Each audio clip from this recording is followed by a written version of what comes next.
Hello friends, இன்றைக்கி நாங்கள் சித்திரக்கனிக்கு எப்படி டெக்கரேட் பண்ணோம் அப்படின்னு சொல்லி தான் ஷேர் பண்ண போகிறோம். என்னென்ன திங்ஸ் எல்லாம் மெயினாக வைக்கணும் அதுவும் இந்த பதிவெல்லாம் நம்ம பார்க்க போகிறோம்.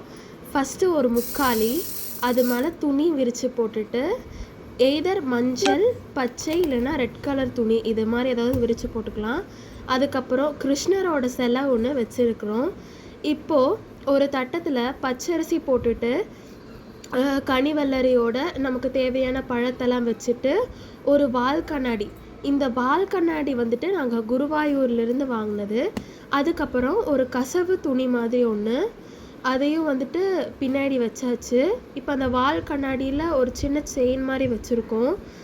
இப்போ வந்துட்டு அடுத்தது வந்துட்டு ஒரு தட்டு, அதுக்கு மேலே பகவத்கீதை வச்சுருக்கோம். அந்த புக்குக்கு மேலே ஒரு வேஷ்டி, இது வந்து புது வேஷ்டி இல்லைன்னா வந்துட்டு துவைச்ச வேஷ்டி, இந்த மாதிரி ஏதோ ஒன்று எடுத்துக்கலாம். அதுக்கப்புறம் குங்குமம், கண்மை, தங்கம், அப்புறம் வெள்ளி, அதுக்கப்புறம் வளையல். இன்னொன்று வந்துட்டு நம்ம ஒரு சின்ன கிண்ணத்தில் நம்ம சில்லற காசெல்லாம் போட்டு அதையும் வச்சுக்கலாம்.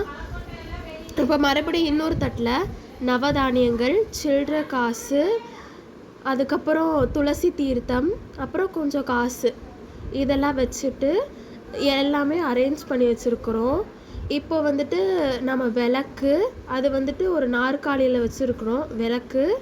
அதுக்கப்புறம் ஒரு உருளி மாதிரி ஒன்று, அதில் வந்துட்டு பூவெல்லாம் வச்சு டெக்கரேஷன் பண்ணிக்கலாம்.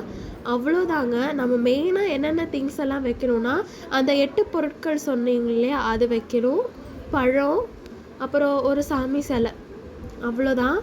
நீட்டாக பூவெல்லாம் போட்டு டெக்கரேஷன் பண்ணிவிட்டு எங்களோட சித்திரக்கனியை நாங்கள் முடிச்சிட்டோம்.